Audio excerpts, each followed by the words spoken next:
Mon nom est Martin Thomas Côté en compagnie d'Alan Lévesque et Patrice Riverain et vous écoutez Les Injustes. Les ténèbres règnent sur le web. Trolls, fake news et instababe. Le seul et dernier espoir de sauver les internets vient de s'éteindre avec Les Injustes.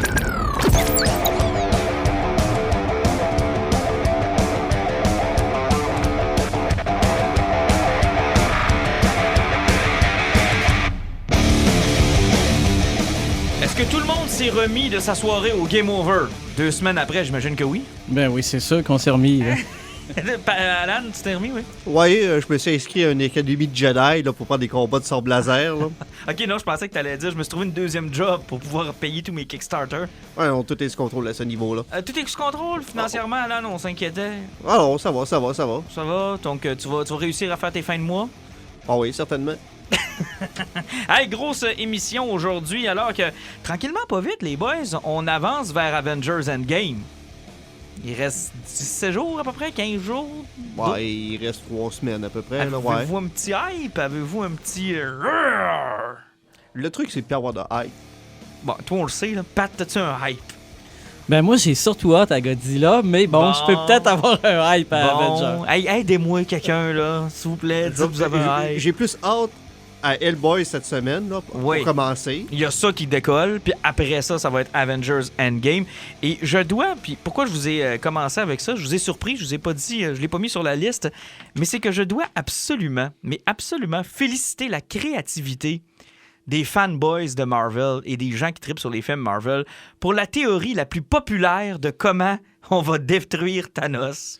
Ouais, mais ça, c'est une technique qui avait été dit déjà dans Ultimate, quand The Wasp s'était rentré dans la bouche du Green Goblin pour grossir à peu près là. Écoute! Mais là, ils ont changé la bouche par un autre orifice où les denrées rentrent pas, mais plutôt sortent. Écoute, ça fait 1 mois que je lis les théories puis les dessins de Ant-Man qui rentre, disons-le, dans le cul à Thanos pour pouvoir grossir par la suite. Problème réglé. Écoute... Mais je t'ai envoyé le Twitter de Josh Brolin qui répond à ça avec son entraînement sur la balle. Oui, hey, j'ai tellement trouvé ça drôle que... Puis, tu sais, je me suis demandé s'il était pas trop tard pour qu'il en fasse référence dans le film à un moment ou à un autre, de par une phrase ou de par une niaiserie. Ou... Tu sais, des fois, Marvel font des clins d'œil à ce qui circule sur Internet. Puis si t'es assez mobile, t'es capable de faire ça quand même assez rapidement.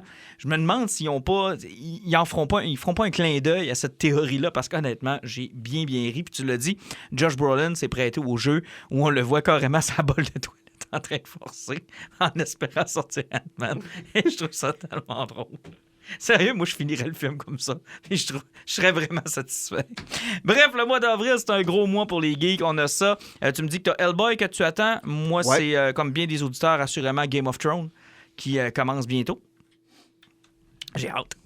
Ouais. 8e et dernière saison. Toi puis les autres. Moi et les autres, parce que vous autres, vous écoutez pas ça, mais quand même, c'est... Ben oui, écoute, c'est gros, phénoménal. Là. Tu sais, ça marque l'histoire de la télé, c'est sûr et certain.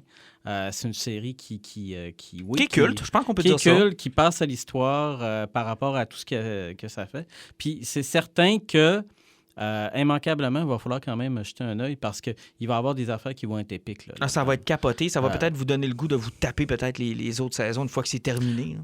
Probablement pas. J'écouterais plus la CEPAC, mais bon, on peut quand même se dire la que CEPAC. Oui, je pourrais regarder quelques épisodes avec ma blonde, genre, tu sais, d'un œil distrait là, pendant qu'elle tricote. Pour tous ceux qui nous écoutent, qui veulent absolument la suivre sans payer les tarifs qui sont quand même assez élevés de HBO, Super Écran ont quand même un deal que je trouve fucking intéressant. Ben, Super Écran, c'est le même prix qu'HBO. Ouais, mais des fois, si tu peux être dans la situation comme la mienne, c'est-à-dire, moi, je les écoute en anglais en version originale quand ça sort, et ma conjointe ne veut pas se les taper en anglais parce qu'elle veut les écouter en français. OK, ça fait que c'est effectivement avec Super Écran, 1 heure après, tu as la version originale sous-titrée française, exact. Puis le lendemain, tu as la version française traduite. Exactement. Ça fait que tu peux effectivement les voir en version originale. Le soir même, sous-titré. Puis moi, je trouve, il faut quand même les souligner, ces pas-là qu'on fait en avant pour le Québec. Il y a eu des années où tu me fais non. Ça, c'est juste Bell qui sont brillants, sont propriétaires de HBO au Canada. Ouais, j'avoue. Oui, mais quand en même temps, tu sais, on a cet exemple-là, là, mais pensons aussi à Star Trek Discovery. Moi, c'était une première, j'avais jamais vu ça. C'est complètement débile. Là. Écoute, Pat, toi, tu es du temps où on écoutait les séries télé sur les murs, là, comme à Lasco. Puis ensuite de ça, tu as eu les saisons de retard. Mais tu sais, c'est ça que moi, j'écoutais les trucs sur les murs, je les comprenais.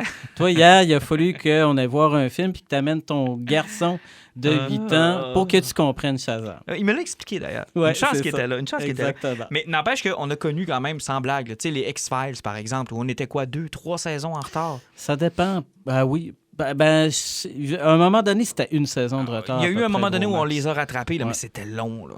Walking Dead a juste 10 ans de retard. Ouais, c'est vrai, il commence à addict, hein? Au moment où personne n'écoute la série, il décide de les mettre en français. Hey, c'est assez... Oui, effectivement, c'est tout un move, ça. Mais en tout cas, garde, salutations et chapeau à Super Écran, qui doit sûrement suivre la page des Injustes. J'en suis convaincu. Vous êtes de plus en plus nombreux. Hey, en passant, c'est vrai, il faut toujours faire ça. On a beaucoup de nouveaux abonnés qui nous écoutent peut-être aujourd'hui. Je tiens à vous saluer. Bienvenue. J'espère que vous avez apprécié ce que vous avez entendu la dernière fois à l'événement Game Over. Je peux vous dire qu'on a toujours le même fun. On va critiquer des films, on va critiquer des séries, on va vous mettre à jour sur les comics aussi, sur ce que nous, on lit. On va vous orienter sur des choses. Nous autres, notre but, c'est de vous faire triper, puis c'est de vous faire découvrir des choses. Puis vous pouvez nous en faire découvrir en nous écrivant parce qu'on ne regarde pas tout, on voit pas tout, mais le temps qu'on prend pour investir dans des trucs comme ça, on vous le partage pour que vous autres puissiez faire une sélection, on va le dire, plus intelligente. Tu sais, des fois, être geek, t'as pas autant de temps que nous, par exemple, à mettre là-dedans. Mais si tu nous écoutes, puis tu te dis, regarde, ils ont parlé de cette série-là, ils ont dit que c'était mauvais, je vais la skipper. Ils ont parlé de celle-là, ils ont dit que c'était bon, je vais y aller. Alors, tu sais, des fois, ça peut vous aider. Patrick, pourquoi tu ris, là? Écoute, j'en reviens pas, je te regarde, là, puis là, tu sais, j'ai juste en tête, écoutez-moi, puis vous allez être plus intelligent. Je trouve ça délirant. C'est pas ça que j'ai dit. Ce que j'ai dit, c'est qu'on est...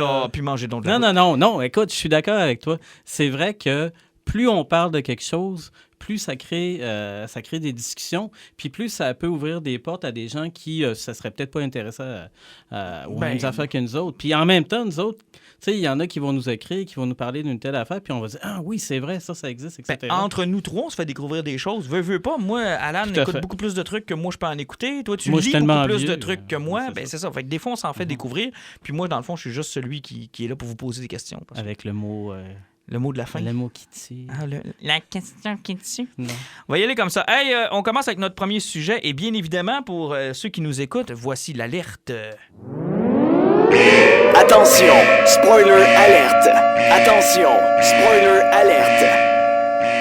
Parce qu'on ne se privera pas, on est allé voir en fin de semaine Shazam! C'était mon imitation de Shazam. Oui, je suis content. Ça paraissait dans ma face. Ah oui, Okay. définitivement. Très content. J'attendais l'éclair. Oui. J'aurais beaucoup aimé ça. Donc, on est allé voir le dernier film de DC Comics. On l'attendait depuis un certain temps. On vous en avait parlé. Shazam, on était là en fin de semaine. Je ferai un petit tour de table avant d'y aller plus en profondeur. Alan, t'as été le premier à y aller. Ouais, moi, j'avais été jeudi soir. Si on y va rondement en parlant du film, on s'attendait à un film qui allait être un feel-good movie. Sur ça, on va leur donner. C'est 100% ça. C'est un film qui est super drôle, qu'il faut que tu prennes moment par moment parce que sur son global, peut-être qu'il va y avoir quelques inconsistances qui ne sont pas toujours égales. Mais si tu prends sur le côté humour, passer un bon moment, le film, il est bon. Le film est le fun. Tu peux pas sortir de là en étant déprimé. C'est pratiquement impossible. Le seul problème, c'est qu'on est encore sur une origine de super-héros qui a été créée il y a 40-50 ans sur le même modèle que 100% des héros de l'époque. Donc, après 10 ans de Marvel, une trentaine de films de super-héros total, si on compte sur les autres DC aussi, ça devient lourd à un moment donné. Pat, on est allés ensemble, nous autres, samedi dans la journée. Moi, j'ai amené mon public cible, soit le petit gars de 8 ans. Et c'était lui pour qui le film s'adressait. Parce que moi, j'en suis ressorti avec l'impression là, d'avoir rapporté ma cassette au club vidéo. Oh boy, OK. Il y avait une petite odeur de blockbuster puis de club international. Ça faisait VHS, direct on VHS. Direct to vidéo. Ouais. Ça faisait carrément ça. Puis, je vais tout de suite sortir la comparaison coup de poing que j'ai eue. Là. Pour les vieux, là, ceux qui s'en souviennent, là, Shazam, là, c'est comme Condorman. Oh boy. C'est pareil à ça. Oh boy, là, tu me perds. Et qui est Condorman? C'était une espèce de truc qui avait été créé. C'était Disney qui avait fait ça, je pense. Mhm. 1981, une espèce de truc avec un super-héros, des gadgets. Tu sais, une espèce de gars qui était un homme condor là, qui se tirait en bas des immeubles, tout ça. Tu sais, c'était quand tu étais kid. Tu sais, moi, j'avais 10 ans là, quand c'est sorti, ça. C'était comme le premier film de super-héros, puis un truc tripant qu'on pouvait voir avec des poursuites, des gadgets, puis des méchants, tout ça. Ça m'a tellement fait penser à ça, là. Moi, de mon côté, c'est drôle, hein, mais vos deux impressions, je les partage et je vous dirais plus que j'espère, c'est de valeur, là, puis je devrais pas dire ça, mais j'espère que ça va se planter. Parce que j'aimerais que ça lance le message à DC Comics que la patience est une vertu, de 1, et de 2, de changer de direction à chacun de ces films. Ça commence à être lourd. Là, on ne sait plus si c'est lié, c'est-tu plus lié. Ils nous disent oui, ils nous disent non. Là, ils s'en vont vers des stand-alone. Moi, je pense que DC et Time Warner ont du succès quand ils font confiance à des réalisateurs comme Christopher Nolan, puis qui s'en vont dans un univers qui est plus réel, plus sombre. Et je vais retenir ce qu'Alan a dit. Les super-héros de DC, le problème, là, c'est qu'ils sont tous trop surpuissants. Exact. Alors, de les faire dans un univers cohérent, ça devient difficile. Puis moi, je prends un autre détail. On s'est assis dans la salle, puis Alan nous a texté « Surveillez les 5 premières secondes quand l'écran va commencer, quand le film va commencer. Vous allez voir, il y a une rupture totale avec ce que DC faisait avec les autres films. On ne voit plus la Justice League, on ne voit plus les héros de DC, un peu dans le modèle des images qui se balayent, là, qui vont arriver en séquence, un peu comme Marvel. C'est une rupture totale. Tu as les New Line, DC, Warner, bang, le film. Puis le film commence. D'ailleurs, salutations à Lionel Luthor qui fait le père du méchant là-dedans. J'étais content de le revoir. Glover, comment est-ce qu'il s'appelle? C'est John Glover. Ouais, j'étais content de le revoir. Je trouve que c'est un bon acteur qui est sous-exploité. Dans Ouais, Smallville, il était probablement le meilleur acteur. Bon, parenthèse fermée. N'empêche que, oui. Oui, puis tu parlais justement, c'est parce que tu parlais justement, on vient de parler que la cassure qu'il y a eu au début, puis tu disais qu'on n'est plus sûr que c'est un univers qui est comme consensuel, que tout se tient dedans, là. Toutes les références qu'il y a eu dans le film, tout le Batarang, les articles de journaux sur Batman, sur Superman, les jokes de Batman, les jokes de Superman qu'il y a là-dedans. T'as Henry Cavill, pas de tête, en muscle de mousse qui se pointe à la fin. Ça, on va en parler tout de suite, là. Si vous êtes trop cheap pour vous payer un caméo, faites-le pas. Mais Henry Cavill avait sacré son camp, puis on regardait ce bout-là qui était dans le scénario. Tu sais, Henry Cavill veut plus faire Superman, mais t'es pas sa joke-là, ça sert à rien. Puis vous arrêtez plus de dire que vous arrêtez pas de dire que vos films se suivent plus vraiment, c'est des stand-alone. Pourquoi vous forcez à ce point-là? Est-ce qu'on a une impression, puis je vais ramener un point que tu nous as fait dans notre groupe interne, Alan. Visiblement, les auditeurs devraient avoir accès à ce groupe interne-là. Il y a beaucoup de choses intéressantes. J'essaie de retenir des fois ce qu'on se dit là-dessus parce que je veux les ramener dans le podcast pour le partager à tout le monde.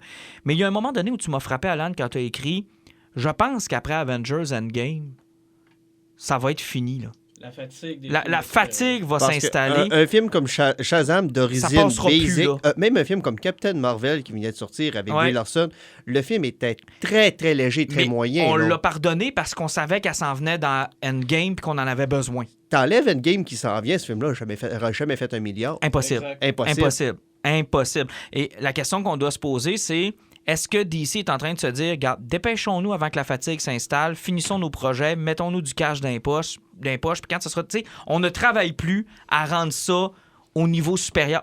Finalement, un peu le Dolorama des films de super-héros. Là. On va copier, puis on va cacher le plus possible. Puis quand le buzz Marvel va s'écrouler, ben nous autres, on aura fait notre cash, ça ne nous aura pas coûté trop cher, puis merci, bonsoir, on se sauve. Ouais, parce qu'on la sent, là. T'sais, nous autres, on est le public cible là, du film de super-héros. Là. On en mange, on en veut encore, on écoute toutes les maudites séries télé qui passent là-dessus. On tripe encore comme des malades, mais aïe, moi, là, il me semble que ça fait un bout là, que la fatigue est là. Puis cette fatigue-là fait probablement une cause à effet. C'est pour ça que moi, que j'ai pas tant de hype sur Avengers. Mais moi, parce que c'en est un autre à aller voir. Puis c'est bizarre, là. Tu sais, des fois, là, tu te fais la réflexion à dire « Ah, c'est vrai, il faut que j'aille voir ce film-là. » Tu sais, c'est comme une obligation. En fait, moi, durant Shazam, et c'est la première fois que ça m'est arrivé depuis un lustre, je te dirais depuis la fatigue de la phase 2 de Marvel. Thor de Dark World, Iron Man 3, la petite phase là, où ce que j'ai fait, Marvel aussi qui s'en vont, puis je suis plus sûr, là, puis Age of Ultron qui était rien que juste, là. Ça faisait longtemps que je m'étais pas senti durant un film, durant Shazam, comme bouf.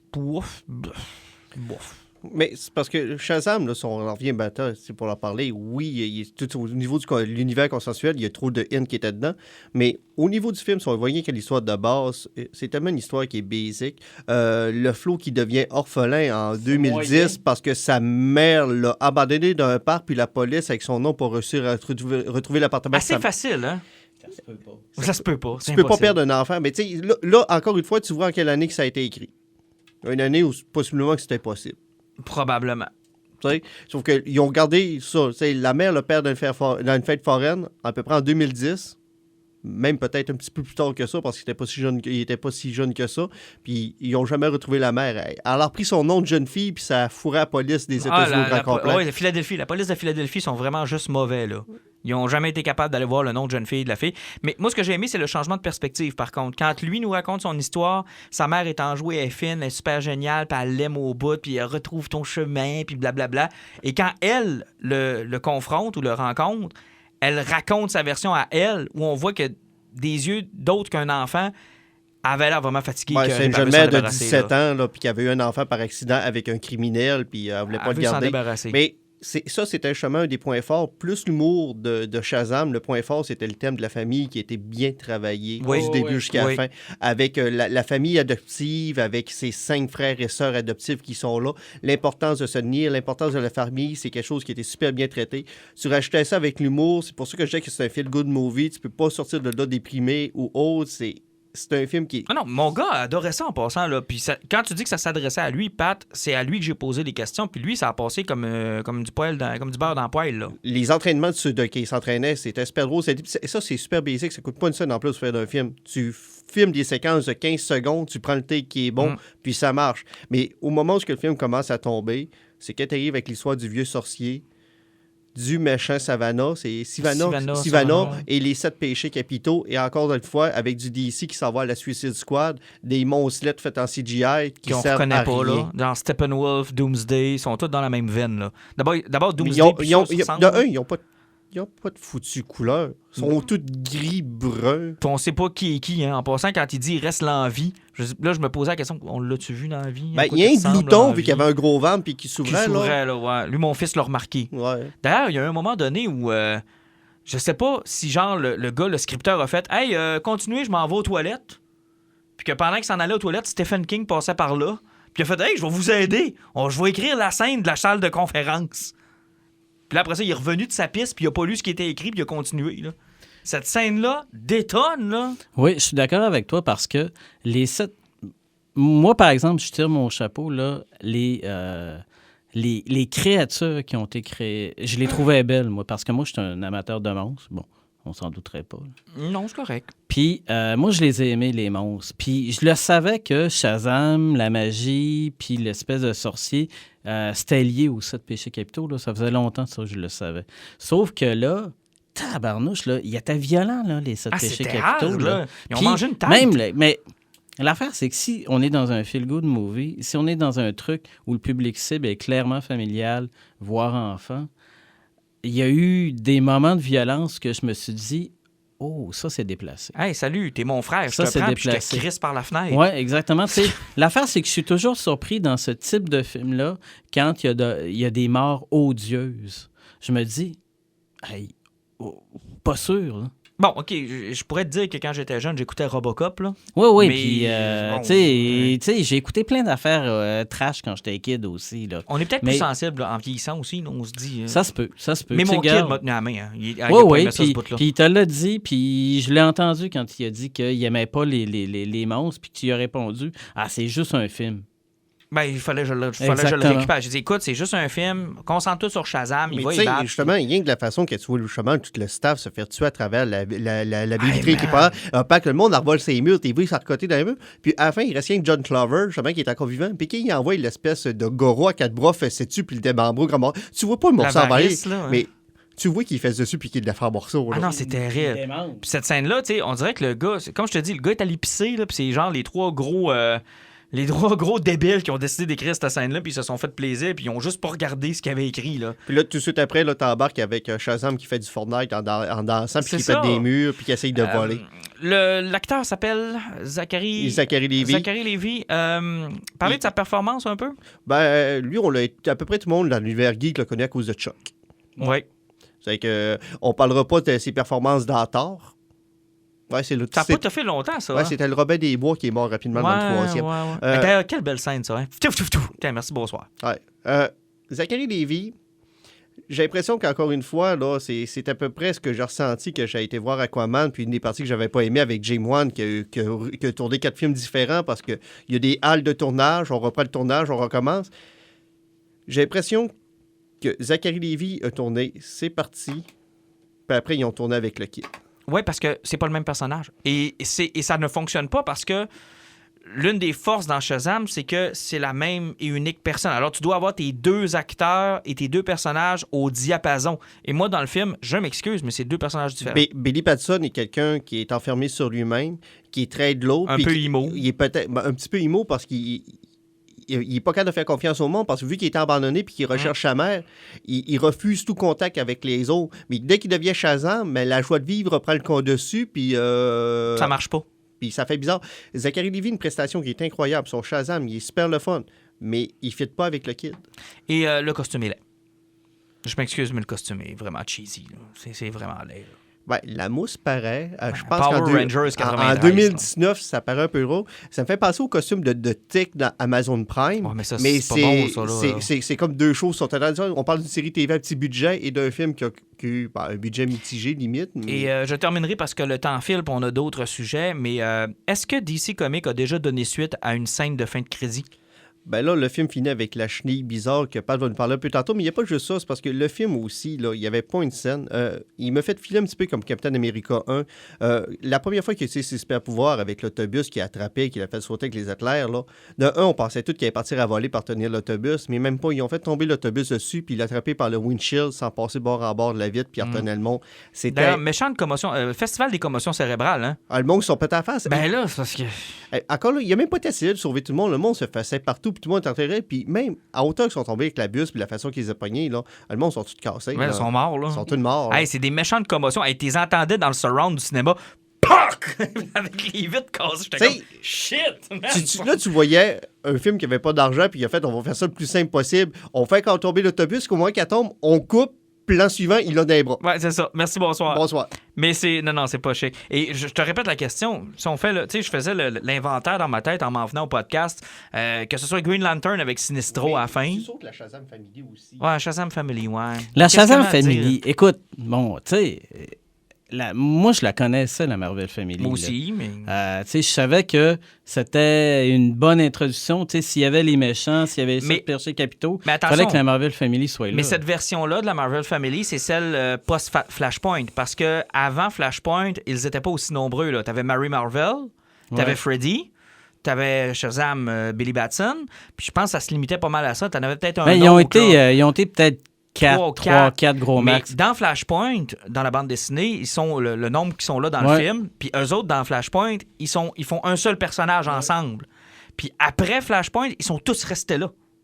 Alors, tu sais, c'est cette version-là qu'on a eue dans le film. Ils ont ramené la Shazam Family où que tout le monde un des pouvoirs des personnages grecs. Puis d'ailleurs, en parlant de toute la mythologie grecque, sérieusement, là, Shazam, si tu as la sagesse de Salomon, là, je sais pas ce qu'il a caché, là, ça paraît pas en esti. Ça a vraiment Parce pas que paru. danser pour ramasser des 25 cents sur le bord de la rue, là, c'est pas super brillant. Mais aussi, on va donner ça, il était 6 et non 7. Puis on a eu quand même l'histoire de Black Adam au milieu du film. Oui, mais quand on a vu tous les trois que c'était produit par Dwayne Johnson, on s'est demandé où était le projet de Black Adam. Ouais, où est le projet de Black Adam, puis où s'en va ce film-là. Parce que quand on regarde la scène là, de post-crédit... La petite chenille. avec la chenille qui parle dans un mini haut-parleur attaché après la chenille. Un personnage des années 40 à peu près? 1940, c'est une chenille vénusienne télépathe qui est un surpuissant ennemi de Shazam qui vient de l'espace, que c'est comme le leader d'une race d'extraterrestres Puis envahisseurs. il était emprisonné dans la caverne. Hein. Ils nous font un plan sur la chenille au début quand ils s'en vont dans la caverne de Shazam. Je pense que c'est avec le méchant, là, quand il est un petit gars. On la voit, cette chenille-là, enfermée dans une espèce de cloche de verre. Parce que là, on voit que quand il y a eu le combat, tout ça, là, ils ont détruit plein d'affaires. Ouais. Et donc, c'est ça qui aurait libéré la chenille. Ça s'est libéré. Mais Mr. Mind, écoutez, même moi, là, qui est vieux, là, puis qui tripe sur les vieilles affaires, là, même moi, je savais même plus que ça existait. Ah Une non. chenille vénusienne. Mais ça, Moi, c'est- j'ai été cassé. Là. T'sais, tant qu'à me mettre une mauvaise fin pour m'amener vers autre chose, tant qu'à ça, je sais pas, moi. T'aurais mis un gars, là, t'aurais mis un chandail noir avec un éclair sur une chaise, puis on n'aurait même pas vu la tête de Dwayne Johnson. On aurait été J'aurais content. trippé. Ah, moi, je l'aurais vu de dos, puis j'aurais été content. Si vous n'avez pas réussi à convaincre Dwayne Johnson d'être dans le film, faites comme vous avez fait avec Mais Henry tu me- Cavill. Mais tu mets-le me de dos. garoches pas une chenille. Mais garoche-moi pas une chenille, effectivement. Tu sais, je vous rappellerai que dans les scènes crédites les plus réussies, tu as celle d'Avengers en 2012 avec juste Thanos qui sourit, là. Puis c'était suffisant, là. T'avais pas besoin de plus que ça. Et un peu ce que je vous disais en début, contrairement à Marvel, ils ont jamais donné suite à ces maudites scènes-là. Dans Justice League, là, la scène de fin de crédit où ce que Deathstroke arrive, là, Ouais. il est rendu où, Deathstroke? Il est rendu trop vieux pour faire le rôle. Ben non, mais man, il va mourir avant qu'il puisse tourner son film. Puis après ça, la scène de Sinestro dans Green Lantern, ils ont jamais donné de suite à ça. Dans Batman v Superman, il y en avait-tu une? Dans BVS, il me semble Mais écoute, que... c'était tellement long, là, ce petit film, il y en avait... Ah, le Nightmares, ils ont jamais donné suite à ça non le plus. Nightmare, ouais. À un moment donné, tu sais, je veux dire, pourquoi vous nous en mettez si vous n'êtes pas capable d'y suivre? C'est le problème des execs chez DC. Comme je te disais, ils me font passer à des politiciens qui sont en campagne électorale. Ils se font de quoi? Ils sortent des rumeurs sur le net, comme ils n'arrêtent pas de faire avec Suicide Squad présentement, qui parlent que c'est pas un reboot, que c'est un reboot, que c'est pas un reboot, mais c'est pas ça. Parce qu'ils vont chercher les anciens acteurs. Ils lancent des serres, puis ils checkent comment Facebook va réagir, puis ils s'adaptent. Il y a une série TV qui avait fait ça il y a une dizaine d'années, ça s'appelait Heroes. Et c'est mort en tabarnak en faisant ça. Ben, c'est Il allait sûr. ses réseaux sociaux, là, puis il ajustait l'histoire selon les critiques du monde. Ce qui est jamais une bonne idée en passant. Hein. Jamais. En passant, Star Wars, là, c'est un peu ce qu'ils ont fait avec épisode 8, sauf qu'au lieu de donner suite aux critiques, ils tortillaient leur scénario pour éviter ce qu'ils avaient trouvé sur les réseaux sociaux. Ça, c'est Ryan Johnson qui a fait Quel je vais gros faire chier tout le mauvais. monde, puis regarde, tout le monde s'attend à ça, je vais faire le contraire. Ben, c'est ça, gros mauvais. Mais il a quand même drivé son scénario, il a quand même drivé son film vis-à-vis des médias sociaux. Tu fais pas ça. Si on l'a trouvé, c'est pas grave. là. Oui, effectivement, mais sauf que aussi, là, t'engages des écrivains qui ont fait leur renom, t'as des réalisateurs qui ont une tête sur les épaules. Rendu là, laisse-leur faire leur film. On n'arrêtera pas de le dire, le cinéma va assez mal de nos jours. Nos salles sont à moitié vides. 90% des films d'une année font pas d'argent. Laissez travailler les réalisateurs parce que sinon, il y a Netflix puis les sites de streaming vont vivre parce que le cinéma va mourir de sa belle mort. D'ailleurs, dans notre prochain podcast, dans 2 semaines, on vous reparlera de Doom Patrol qui a commencé sur Space. On vous reparlera aussi de Sabrina. On va être en train de se clencher ça Mais cette juste semaine. une petite idée, si vous n'avez pas encore commencé Doom Patrol, si vous avez écouté Preacher, là, hein, c'est dans le même niveau de stupidité puis d'affaire tout croche. T'écoutes ça, tu fais comme What the fuck? Ah, ben ça va être bon, donc c'est prometteur. On va regarder ça avec attention. Je vais vous entendre, on change de sujet. Donc, Shazam, ben, écoute, allez vous en faire votre propre idée, puis après ça, vous saurez si oui ou non on a raison. Puis si vous l'avez déjà vu, peut-être que vous étiez déjà en train de sacrer en nous écoutant. Ça vous regarde. Cela étant, on va parler du Comic-Con de Montréal. On y va depuis maintenant quelques années. Pat, bon, pas toujours chaque année, mais on essaie d'y aller le plus souvent possible. C'était la grande annonce cette semaine, ou la semaine passée. En tout cas, regarde, ça fait pas très longtemps, de qui allait être là dans les invités cette année. On a été souvent critique avec le Montréal Comic-Con, entre autres sur les invités concernant le monde du comic. Ça porte quand même le nom de Comic-Con, et d'année après année, ben, il y a de moins en moins de gens qui gravitent dans le monde Ouais, du mais comic. ça, c'est parce que c'est un trademark, là, Comic-Con à Montréal puis Comic-Con Québec. Là. Ça appartient au même groupe, c'est un nom. C'est pas la même affaire, mais c'est le même truc que le Fan Expo. Oui, mais Fan Expo a beaucoup plus de place aux gens, aux Ouais, créateurs de c'est sûr, comics. là. exactement. Regarde, moi, là, ce dont on va parler là, non. Non? Zéro? Il n'y a aucun invité qui m'intéresse. Bon, Georges Saint-Pierre est là, c'est un Québécois, c'est de bon augure, c'est correct. Il a joué dans Winter Soldier, c'est un champion de l'UFC. Ça me fait penser les années où on invitait des gens de la WWE. D'ailleurs, ça n'a jamais été un grand succès en passant. Hein. Ouais, prout. Les files d'attente étaient très faibles pour les gens de la WWE.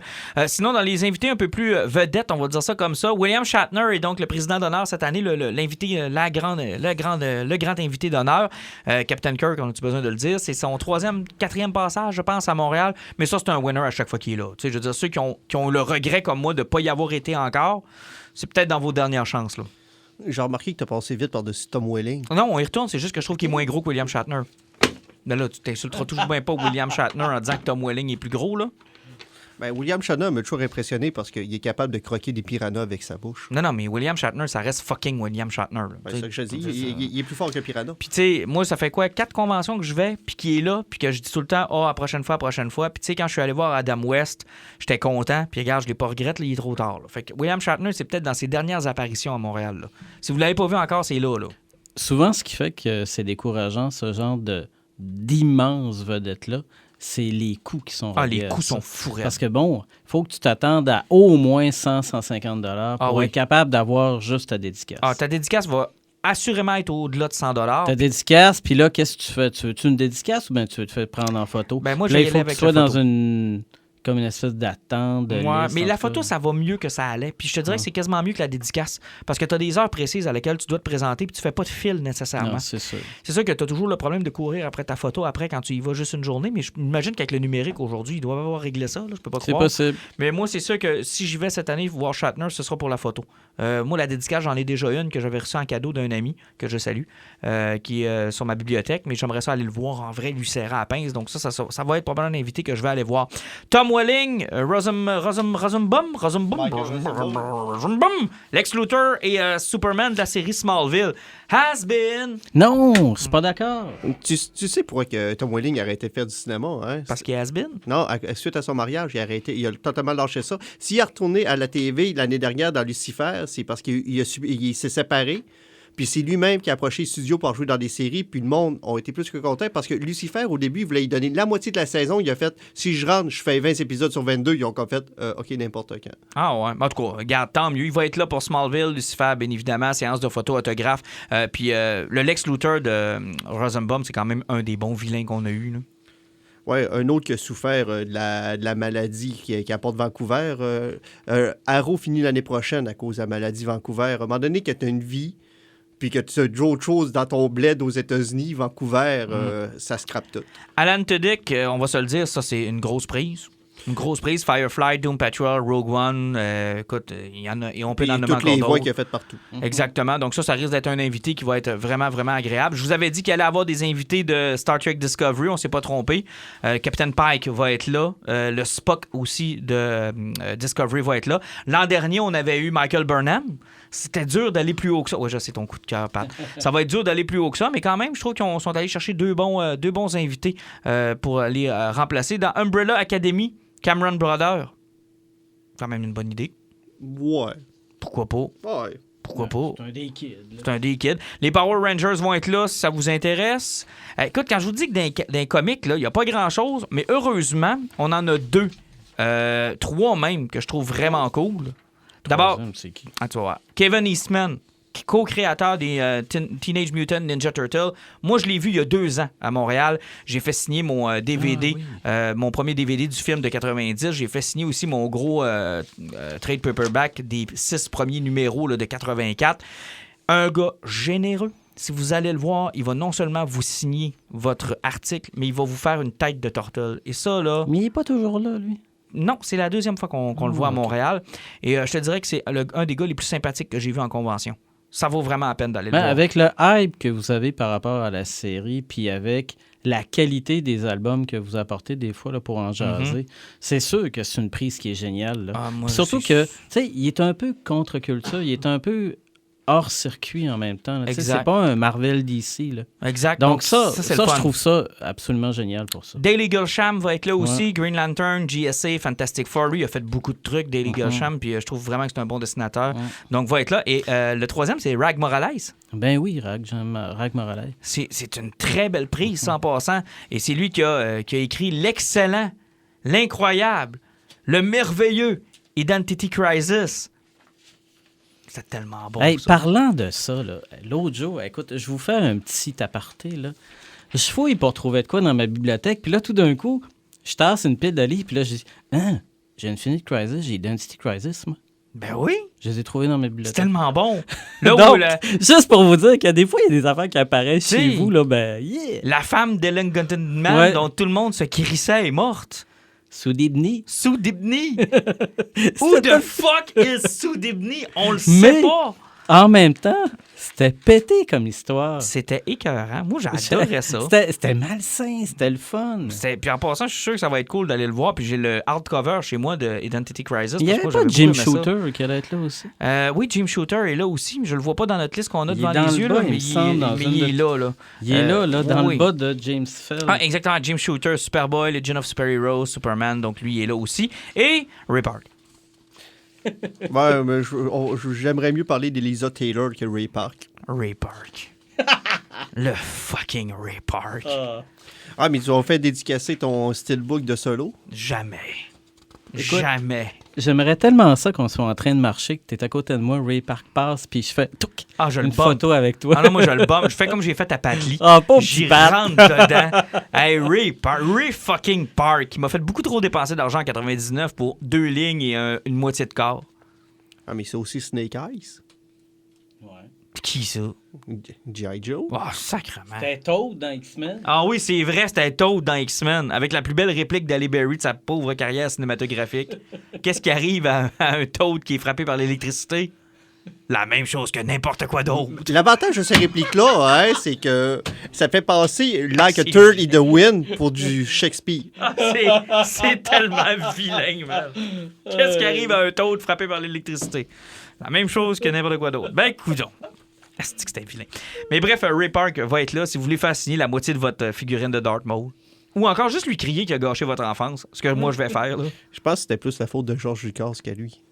Ah, c'est pas grave, il va payer le sale. George Lucas n'est pas là, fait que ça va être lui qui va manger à mal. T'as plus de chances de casser la gueule de George Lucas que Ray Park, parce que je pense que Ray Park va t'en virer de bord. Mais en passant, je sais pas si Ray Park va le faire à Montréal, mais moi, j'ai vu plusieurs vidéos des conventions où il était présent et ça arrive régulièrement qu'il fait des démonstrations de combat de sabre laser. Et honnêtement, c'est impressionnant. Il est insane. C'est vraiment impressionnant quand il décide de faire des passes avec le double sabre, là, puis il se met à le faire virevoler dans les airs. Ça, c'est vraiment cool. Mais là, je sais pas si c'est lui qui va vraiment parler. Ben, c'est encore Sam Wheater qu'il faudra qu'il parle à sa place vu qu'ils ont changé de personnage entre-temps. Ah, que c'est vilain. C'est tellement vilain. C'est mauvais. Mais bref, c'est un cauchemar d'enfance dont je ne me guérirai jamais. 80e anniversaire de Batman, on a fêté ça en grand dans le mois de mars parce que c'est en mars 1939 que le détective va faire sa première apparition dans le numéro 27 de Detective Comics. C'était le numéro 1000 qui sortait et je dois le dire d'emblée, un meilleur numéro 1000 qu'Action Comics. Ben, Action Comics, il y avait moins d'histoires dedans. Puis ce qui arrive, c'est que le Action Comics 1000 lançait la run de Bendis. Puis Ouais. il y avait beaucoup de choses qui pourraient être... C'était une grosse pub pour dire achetez les comics qui vont suivre. Tandis que Detective Comics, il n'y avait pas besoin de faire de pub pour lancer un nouvel auteur puis un nouvel arrivant. Ce qui fait qu'ils ont vraiment fait des stand-alone. Il y a que la dernière histoire qui mène vers le Detective Comics 1001 avec Azrael qui se pointe là. Exact. Mais c'est ça, mais ça a été le problème d'Action Comics. C'était comme, regardez, on vient d'engager Bendis, lisez Bendis. Ouais, ben c'était le premier preview, je pense, de Man of Steel, la mini-série de 6 numéros. Exactement, il y avait la première partie de la série qui était dedans. Exact, fait que ça donnait comme un peu envie de voir la suite, fait que ça a un peu gâché la fête, on va dire ça comme ça. Mais le numéro 1000 de Detective Comics, moi je dois avouer, d'abord, mon coup de cœur va à l'histoire qui a été écrite par Kevin Smith et dessinée par Jim Lee. Salutations à Jean-Nic qui déteste Jim Lee. Ben regarde, c'était la meilleure histoire de Detective Comics, honnêtement, dans ce numéro-là. C'est quelques pages, mais c'est tellement efficace. C'est tellement une histoire qui est simple. T'as un Bruce Wayne qui se déguise en un gars qui va acheter des objets d'art, mais dans un musée où ils vendent des objets de super criminels de Gotham. Exact. C'est qu'il se déguise en un gars qui appelle Malone. Ouais, c'est pour ceux qui trippent sur Batman, là, c'est une identité qu'il utilise souvent pour intégrer les méchants. Là. Il utilise souvent ce gars-là. Puis il va acheter le gun qui a tué ses parents. Et c'est de voir ce qu'il va en faire. Je sais pas, on donne-tu le punch? Ben, tu peux le dire, parce que je pense que le monde qui avait à lire la BD l'ont lu. Il utilise le parce que Alfred trouve que ça n'a pas de bon sens qu'il ait acheté ce gun-là pour l'exposer à l'intérieur de sa Batcave. Il dit je vous ai suivi, Mr. Wayne, dans tout ce que vous vouliez exposer dans Batcave, mais ça, je pense que vous venez de traverser une ligne que vous devriez pas. Puis Bruce Wayne dit non, t'as rien compris, Alfred, je m'en servirai pas pour le mettre dans un display, je le mettrai pas sous une fenêtre, je vais me servir de ce métal-là. Il le fait fondre et il dit maintenant, ce métal-là va sauver ma vie le plus souvent possible, et il se fait une plate qu'il met en dessous de son bat-symbole.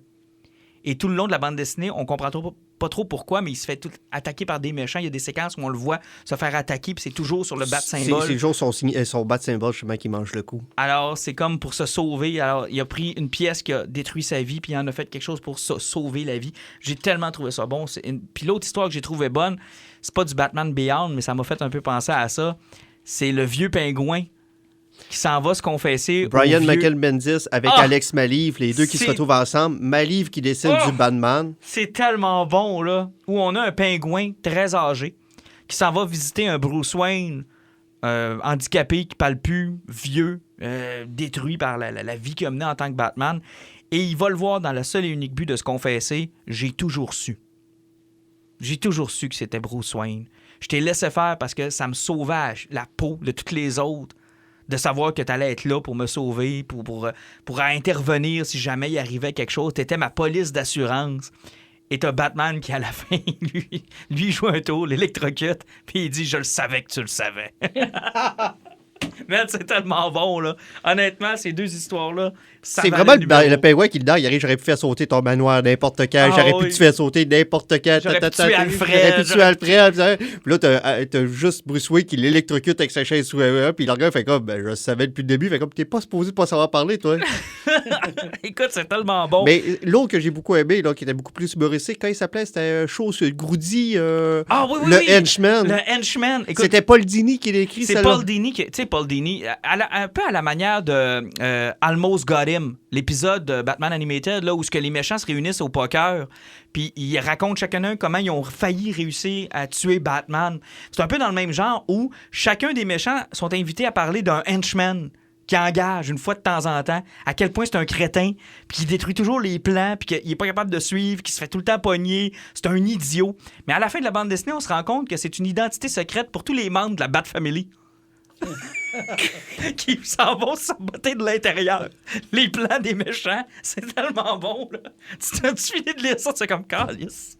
Puis à la fin, t'as Damien qui va embarquer dans le rôle aussi. Oui, parce que là, il décide de faire prendre la retraite au henchman parce qu'il est trop incompétent puis personne ne veut l'engager. Puis t'as Damien qui dit attendez, je veux le personnifier une fois. Mais genre, il mesure 3 pieds avec son costume. Alors, honnêtement, c'est un bon numéro. Puis honnêtement, allez vous le chercher. Ça vaut la peine. Ça vaudra pas, vous ferez pas votre fonds de pension avec ça, mais c'est un bon petit comic, puis ça passe le temps. En tout cas, moi, j'ai bien apprécié lire ça. Pat, je veux te parler des comptes interdits. On en a parlé, nous autres, sur nos ondes commerciales. On a parlé, entre autres, avec l'ancien député de Verchères, qui se trouve être finalement le député de ce comté-là où l'auteur vit. J'en ai parlé moi-même personnellement avec Patrick Sénécal au téléphone.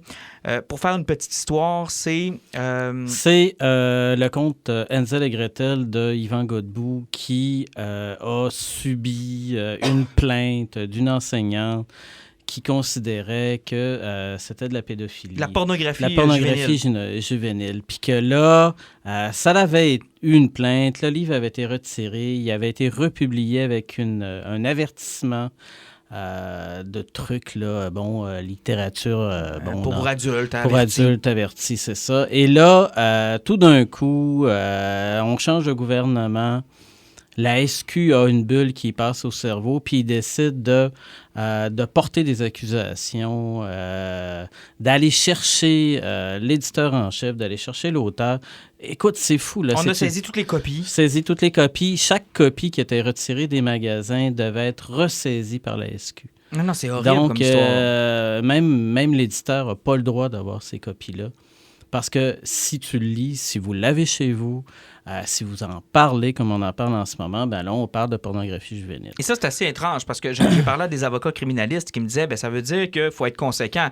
Toutes les fois que vous allez prêter ce livre-là, toutes les fois que vous allez vous envoyer des extraits, si vous l'avez chez vous, vous possédez de la pornographie juvénile. Alors, on doit accuser chacun d'entre nous qui l'a. Exactement. Puis là, on doit parler, là, si on juge ça, si on utilise ça avec une motion de censure aussi importante.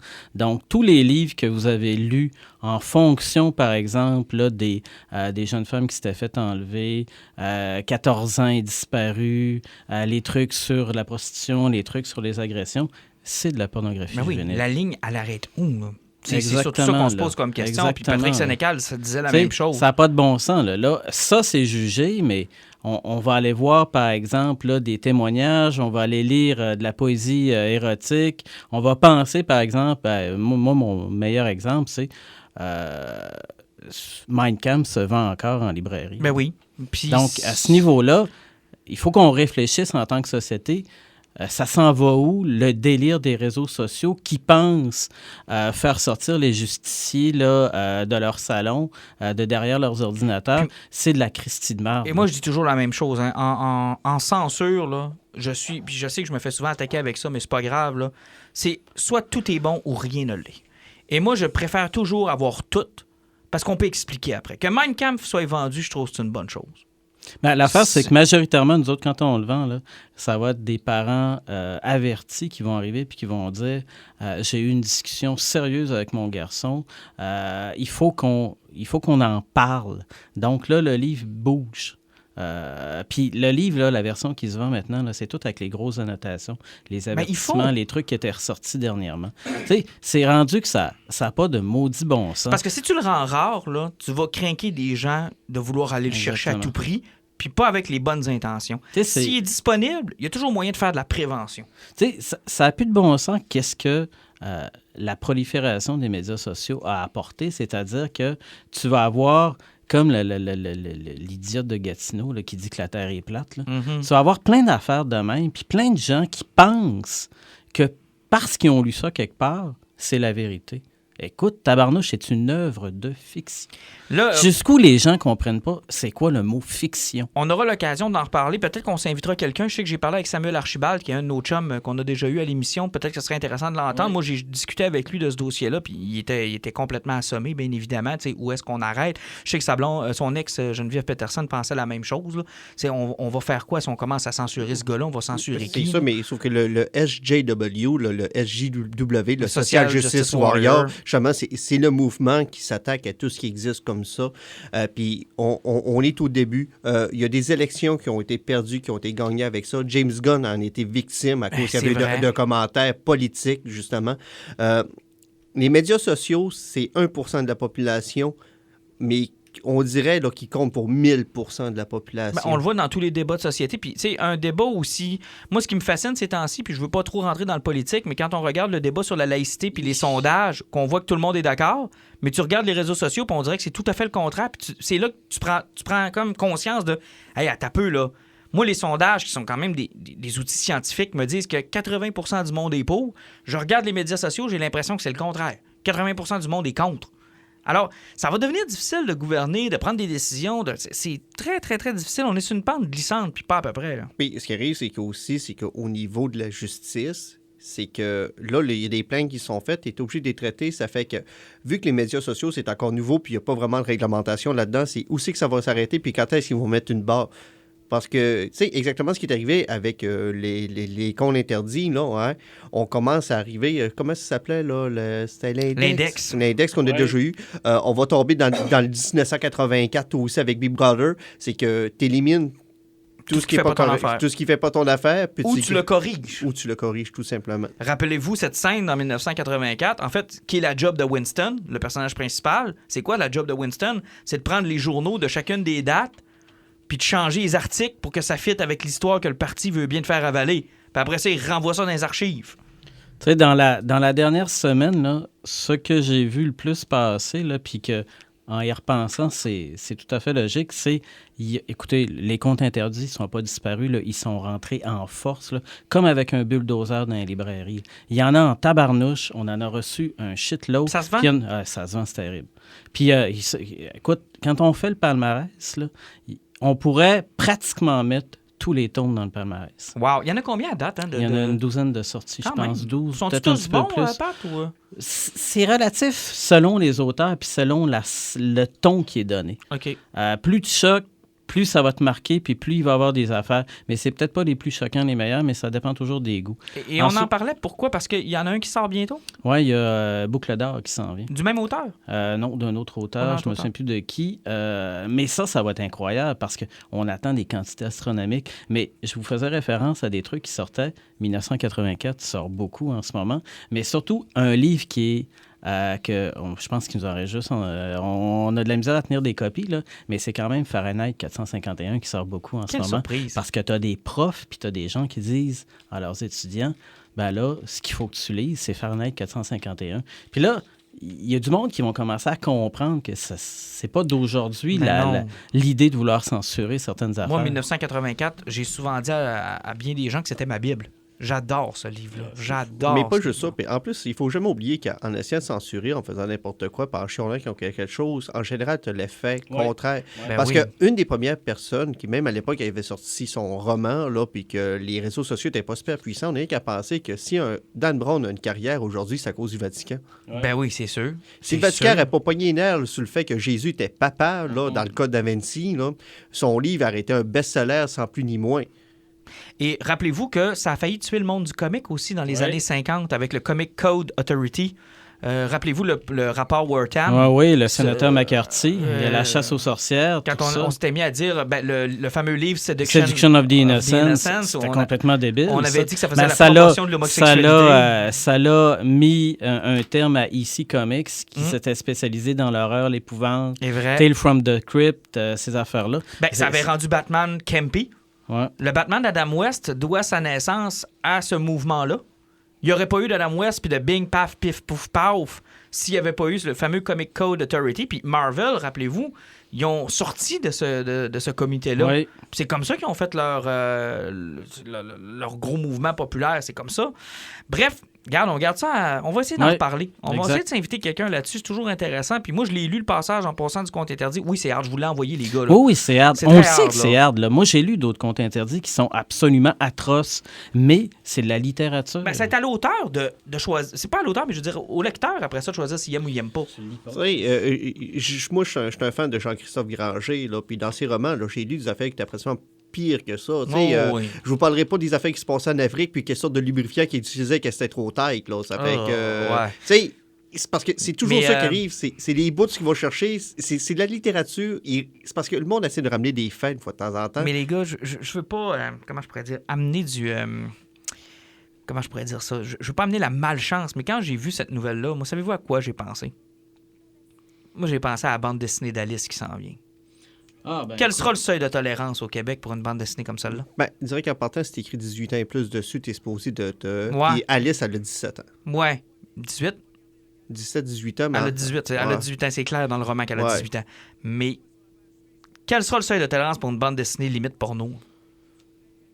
J'ai hâte de voir. Je veux pas leur attirer de malheur. Là, mais écoute, là, franchement, quel ça sera de tolérance d'une bande dessinée limite porno? Là, je te dirais que 80% des mangas, il y a des scènes assujetties à... Oui, mais c'est pas québécois. Non, mais Christy, là, écoute, là, c'est un marché qui est immense. Donc, il faut faire attention, il faut remettre les choses en perspective. On va attendre, on verra, on jugera. Moi, je leur souhaite bonne chance. En passant, d'ailleurs, ça a l'air de bien avancer leur projet. Hein. On a eu des nouvelles cette semaine. Là. Ben, effectivement, parce que on est en avril 2019. Il reste un an. Mai 2020 que c'est supposé être sorti. Il reste un an, puis j'ai bien hâte d'avoir enfin mes mains sur ce projet-là. Maudit que ça va être intéressant. Hey, on termine ça avec... tiens, on était supposé parler du Joker, mais au pire, on se gardera un temps parce que le temps file, puis je vais avoir le temps de faire nos poisons. On se gardera un temps pour parler de ça. La bande-annonce est sortie. On te l'a fait écouter, Pat, puis tu n'avais pas l'air plus enthousiaste qu'il faut. Pas à tout. Non, pourtant, moi, je trouve que ça a l'air bon. Bon, OK, Alan n'a pas l'air d'accord non plus. Mais c'est vrai. C'est tout ce que j'avais à dire. Tout est juste fru parce qu'il y a du monde qui l'oscarise déjà. Là. Non, mais moi, c'est parce que Joaquin Phoenix, je sais que c'est un frère restitueux romain. C'est ça le film que j'ai vu de ma vie. De c'est ce vrai, gars-là. t'as pas vu Walk the Line? J'en ai jamais. Cet acteur-là, il me reste froid, là, mais sans intérêt. Là. C'est exact qu'à partir le film, je trouve qu'il y a de la so-so. Puis je fais partie du monde que. Joaquin Phoenix, c'est un nobody total pour moi. Là. OK, ben moi, je trouve que ça a l'air intéressant. On s'est pas collé à des Killing Joke, mais j'ai reconnu quelques trucs là-dedans. Ça a l'air assez space. Moi, je pense qu'on se rapproche plus du Nolan que de l'univers qu'on a essayé de nous vendre avec Snyder. Oublie ça, c'est un film qui a été fait avec 18 millions. Ça va se rapprocher à rien. Là. Ça va être juste quelque chose de bien smooth, ça là. va être correct. Là, t'as pas besoin d'effets spéciaux d'un film de T'sais, Joker. ça là. dépend, là, on va voir. Là, le cinéma d'auteur, le cinéma indépendant, des fois, nous a offert des purs bijoux puis des affaires qui ont marqué, qui sont devenues cultes aujourd'hui. Je dis que j'ai pas de hype parce que, bon, je le sais pas. Puis bon, le Joker, ça n'a jamais été quand même mon favori. Hein. Mais on verra ce que ça va donner. On sera bien curieux de voir ça. Allons-y avec les poisons. Je vais commencer avec... Pat. Bon, moi, mon poison, je l'ai clenché hier d'une traite. C'est la série de courts-métrages de science-fiction Love, c'est Love, Death and Robots qui passe sur Netflix en ce moment. Ça a l'air déchaîné. Hein? C'est absolument déchaîné. Moi, j'ai tripé, j'ai laissé aller ma PS4 là-dessus tout seul, à m'enchaîner les épisodes. J'ai tripé comme un malade. Moi, j'étais un gros fan fini de science-fiction. Et ça, là, c'était par moments là, des purs bijoux d'intelligence, des affaires de dérision. Il y a de la violence, il y a du sexe. Pourquoi les parallèles avec Metal Hurlant? Hein? C'est-tu parce que Metal Hurlant, c'était un espèce de ramassis de courtes histoires qui étaient en lien avec la même affaire pour Metal Hurlant, c'est-à-dire la présence du mal. Comment une espèce de sphère maléfique influençait tout ça. Et bon, il y avait eu plein c'était un petit bijou là, d'animateurs canadiens, de scénaristes, la musique métal de l'époque, air metal qui jouait toutes sortes de trucs. C'était écœurant. Et le parallèle est là aussi, mais écoute, ils sont allés chercher là, des sacrés bons scénaristes, là. Des grands auteurs de science-fiction qui ont participé à certains épisodes, Peter F. Hamilton, Alistair Reynolds, John Scalzi, puis t'as Joe Lansdale. Moi, j'ai tripé parce que en étant un fan fini de littérature de science-fiction, je tripais. Puis la qualité des animes, écoutez, là, s'il y a un épisode à voir, c'est celui où le yogourt domine le monde. Écoutez, c'est jouissif. Mais ils sont tous séparés, on n'est pas obligé de se taper la série au complet? Tu peux écouter celui qui te tente. Ils ont toutes des petites durées différentes, 16, 5, 8, 10 minutes. C'est écœurant. C'est bien punché, c'est bien pensé, c'est super cool. Différents types d'animation. Il y a des affaires où tu arrives et là, tu dis, aïe, aïe, là, c'est complètement capoté comme histoire. Il y a des trucs qui sont hard, qui sont méchants, qui ont des fins punchées. Ça vaut le détour. C'est comme savourer une excellente soirée de vin et fromage. Eh bien, Alan, tu l'as vu, même avis ou... Moi, jusqu'à date, j'en ai vu 4. OK. Je suis du même avec lui. Puis l'avantage, c'est du court-métrage. S'il y en a un qui se trouve so-so, tu sais qu'en 10 minutes, tu l'as passé. Là. Ouais, OK, ça dure à peu près quoi? 10 minutes chaque? Les plus longs sont à 16 minutes, Puis je il y en a pense. combien? 8, 9? une dizaine, je pense. Non, 10 minutes, il y en a plus que ça. Ah, il y en a une vingtaine? OK. Ouais, mais sauf que, tu sais, ça s'écoute tout Ça seul. s'écoute là. seul. Ouais, je vais peut-être m'y mettre parce que ça fait plusieurs fois qu'on me le propose dans ma liste Netflix. Puis, Mais tu sais, c'est le fun parce que t'as pas une demi-heure devant toi, t'as qu'un 15 minutes, tu payes Center, tu l'écoutes. ouais, tu te tapes ça, puis merci, bonsoir. Ben, je vais peut-être effectivement me taper cette série-là. Sinon, ton poison à toi, Alan? Mon poison, là, c'est Pat qui a reçu ça en librairie cette semaine. Ça fait qu'il m'a poké direct. C'est un auteur que nous, on suivait dans le temps puis qui était descendu souvent à Chicoutimi. C'est M. Leftan, de son vrai nom, Éric Asselin. Ce gars-là, j'ai toujours été un auteur qui est assez particulier. Pour les gens qui le connaissent, Palette dégueulasse, le poulpe, Pando le panda, le boxeur, Et non Pédo le panda. Là. Non, tu sais, rien que pour parler le panda, il avait fait une BD, c'était un panda qui faisait un voyage à travers le monde, mais à chaque pays, il pognait la maladie mortelle du pays, puis tu voyais le panda mourir, puis virer d'une affaire sur l'autre. Ouais, c'était comme un abécédaire. C'était un abécédaire. D'un côté, c'était, bon, il allait dans toutes sortes de pays avec les lettres de l'alphabet, puis ça allait bien. Puis quand tu le virais dans l'autre sens, c'était une façon différente de mourir. trash de mourir. Écoute, il y a un humour noir absolument décadent. Là. Wow! Il a fait une BD, là, justement, où à chaque page, il manquait une case, puis tu pouvais choisir la case que tu allais chercher en allant chercher plus loin dans BD. Ça fait que tu montais un petit peu ta propre histoire. Ah, cool. Puis il y avait toujours du monde qui mourait de façon atroce là-dedans. C'est chose ça. Chut, les censeurs nous écoutent. Il a toujours été très trash. Puis ce gars-là, Éric Asselin, il a décidé de s'appeler Left Hand parce qu'il a dit, pourquoi pas me casser la tête dans la vie? Je suis droitier, mais je vais faire de la BD de la main gauche. Ben oui, non. Ça marche? Left Hand, c'est son nom, main gauche. Ouais. Oh, ouais. C'est qu'il fait de la BD en dessin de la main gauche, mais le gars, à base, il est droitier. Puis ça fonctionne? Je veux dire, les Oui. dessins sont... Oui, puis il y a toujours des styles qui sont un peu différents. Il a toujours essayé plein d'affaires. Sauf que là, il a ressorti une BD, ça faisait 11 ans que le gars il était off, qui était sorti là. La dernière BD qui avait sorti, c'était L'origine de la vie avec une molécule qui est devenue à la fin un humain. Là, puis tu suis ça pendant un livre d'un pouce d'épais, l'évolution d'une molécule. OK. Mais sauf que là, il vient de sortir, ça va être en plusieurs volumes. Le premier volume s'appelle Rédemption. Ça raconte, c'est un cowboy, c'est un western. Le gars, tout ce qu'il fait, c'est boire du whisky puis il veut mourir. Puis il a perdu toute foi en humanité, ça fait qu'il tire tout le monde, il tue tout le monde. C'est un ex-shérif. Il s'est rendu compte que la société, même si tu essaies de les rentrer en prison pour les sortir, le monde n'en reviendra pas plus doué. Il se fout de tout. C'est que lui, il s'est désabusé puis il décide de tuer tout le monde. Non, ouais, on a fait une BD sur ta vie. J'ai pas encore tué personne. Non, mais... Hein? Mais, moi, je suis venu au monde désabusé de la vie puis du monde en général. J'ai pas eu l'étape où je croyais que le monde allait se sauver. Bah, OK, c'est correct. C'est déjà ça de moins. Non, mais non, plus la BD avance, plus tu te rends compte que le gars, tu fais comme, ouais, mais il est toujours en train de boire, mais il meurt pas déshydraté. Il est dans le désert, mais il meurt pas. Le monde tire dessus pour dire qu'il rate tout le temps. Mais arrêtez, c'est l'archange Michael qui est descendu sur Terre puis qui a perdu foi en l'humanité puis en Dieu. Oh, wow! Sauf que là, tu as Satan qui essaie de le corrompre puis l'emmener de son bord. Mais lui, il résiste quand même à Satan, même s'il est désabusé de la vie. Là, c'est comme... C'est le premier tome qui est sorti. C'est le dernier combat, genre. Puis, sauf que en plus, c'est le BD qui avait commencé en 2008, qui vient de sortir en 2019. Là. Quand même. Je te dis, il a pris un break de presque 11 ans. C'est le George R.R. Martin des bandes dessinées. Il n'existe pas ses médias sociaux. J'ai trouvé son blog de l'époque, là, puis il y a vraiment un gap de 10 ans dans son blog où il y a rien qui s'est passé. Puis là, comment tu vas savoir si ça va suivre ou pas? Sur son blog, il a repris vie, puis il a montré les covers du 2 puis du 3. OK, fait qu'on sait au moins qu'il y a le deuxième puis le troisième volume. Mais sinon, bonne lecture, c'est-tu bien C'est cher? une excellente... c'est 25$ à peu près, Okay, mais c'est quelque le chose... style, C'est européen, 140... Ouais, c'est du cartonné de Leda, c'est 140 pages environ, donc c'est du très bon prix. Puis si vous connaissez Left Hand, je vous annonce qu'il est revenu à la vie, puis c'est un must à ramasser. OK, là. je vais peut-être essayer ça aussi. Sinon, moi, mon poison, vous allez me trouver très plate.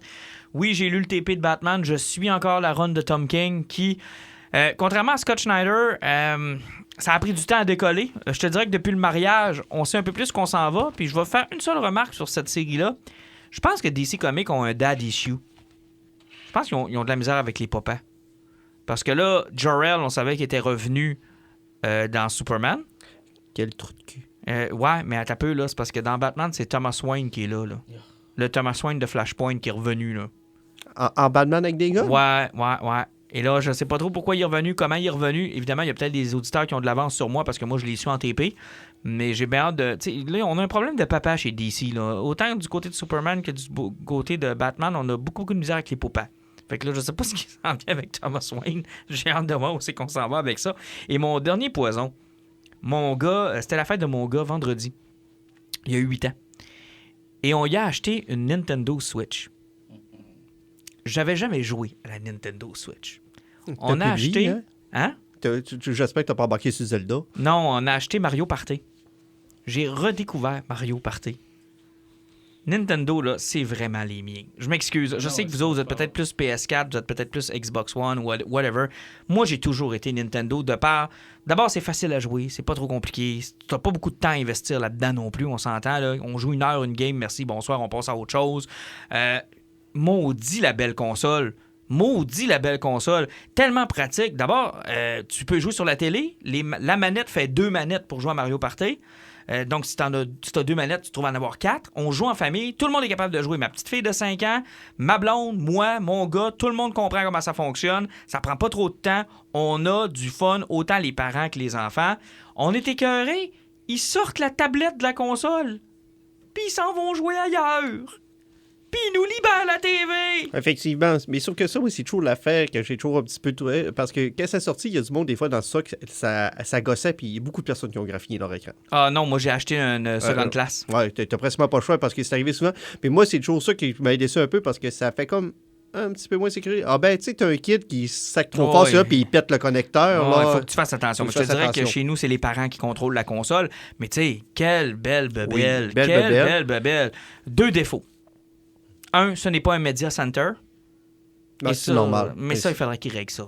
T'sais, mettez Netflix puis YouTube là-dessus, puis on règle le problème. Man, toutes les TV sont rendues Android TV. Ouais, je comprends, mais moi, je l'ai pas encore. J'aurais ça, puis ça serait parfait. Là. Ouais. Il mais me manque ça, une Roku, c'est 40$. Mais en même temps, je veux dire, tu mets Netflix dessus, puis ça devient une tablette pour le flow. Là. Le flow s'en va, puis il est pas ouvert à tout l'Internet. Il y a juste Netflix. Mais tu sais que Switch, présentement, Microsoft sont en pour parler parce que leur service de streaming de jeux là, qui s'appelle le Xbox Game Pass, là, 10$ par mois, tu peux jouer à une centaine de jeux. Ils s'enlignent pour embarquer sur la Switch. C'est ma deuxième critique. Là, il y a un service payant actuellement chez Nintendo, 4,99$ par mois ou 9,99$ pour 3 mois. Là. Il y a un deal comme ça, sauf qu'il n'y a rien là-dessus. Là. En fait, il y a moins de sélection que sur la mini NES classique. Ben, le point fort de la Switch, c'est soit magasiner tes vieux jeux de NES puis tout que tu peux acheter qui sont rétrocompatibles. Oui, t'as ça, mais je te dirais que c'est encore faible. Hein. Puis, mais sauf que l'autre problème aussi, il faut que tu achètes une foutue carte mémoire que tu payes 60$. C'est ça, là. Je te dirais. Puis c'est très dispendieux. Tu sais, la manette, elle coûte 100$. Les jeux coûtent 79$. Tu sais, Mario Party, c'est le fun, mais là, tu sais bien que le kid veut Mario Tennis, Mario Kart, puis tous les autres. Puis à 100$ la cassette. Il n'y a jamais de spéciaux sur les jeux Nintendo. Il n'y a jamais de spéciaux là-dessus. Puis les manettes coûtent un prix de fou. Puis il n'y a pas vraiment de réplique chinoise non plus. Non, il n'y a pas de second-hand. Il n'y a pas de second-hand là-dessus. Non, c'est ça. Puis le marché du use est pratiquement inexistant aussi. Je te dirais que ça, c'est les points faibles. Mais quelle belle machine. Honnêtement, je sais qu'on parle beaucoup des Xbox puis des PlayStation, puis c'est correct, c'est normal. Mais on parle trop peu des Nintendo qui ont des produits de qualité. Là. Moi, ça faisait depuis... je te dirais que la dernière console Nintendo que moi, j'ai possédée, là, c'était le Nintendo 64. Moi aussi, j'ai arrêté à partir de J'ai là. arrêté là. Le GameCube, j'ai passé par-dessus. La Wii, je trouvais ça intéressant, mais on dirait que c'était spécial. La Wii U, ça a été une catastrophe. Mais je te dirais que la Switch, là, honnêtement... Vraiment, un gros félicitations à Nintendo. Ben, la Switch, la seule chose qui m'a toujours arrêté, c'est le prix puis le fait que j'ai une Xbox One puis que j'ai une PlayStation 4. Ben, c'est ça. Puis rendu là, j'ai-tu vraiment le temps? Ah, le prix, là, c'est fou, Alan. Là. Ça a coûté 600$ équiper le Flow, là. Oui. C'est ça que ça a coûté, là. Puis il s'est privé de une fête, Noël, plus sa fête cette année. Ça a pris 3 fêtes. Puis je suis fier de mon gars parce qu'il l'a fait. Il n'y a pas eu de cadeau de la part de ses parents puis de ses grands-parents pendant 3 fêtes. Faut le faire pour un kid de son âge, là. Puis il l'a fait. Mais il a sa Switch, puis il était content en tabarouette. Puis honnêtement, là, super de beaux produits, bien content. Donc les gens de Nintendo, si vous nous écoutez, je serais prêt à acheter ou à avoir des affaires gratuites de votre part là, pour les essayer. Ça arrivera pas. Je suis pas un influenceur. Non, t'es pas un influenceur. Les boys, on se revoit dans 2 semaines et on se rapproche de Endgame. Oui. Salutations. Salut.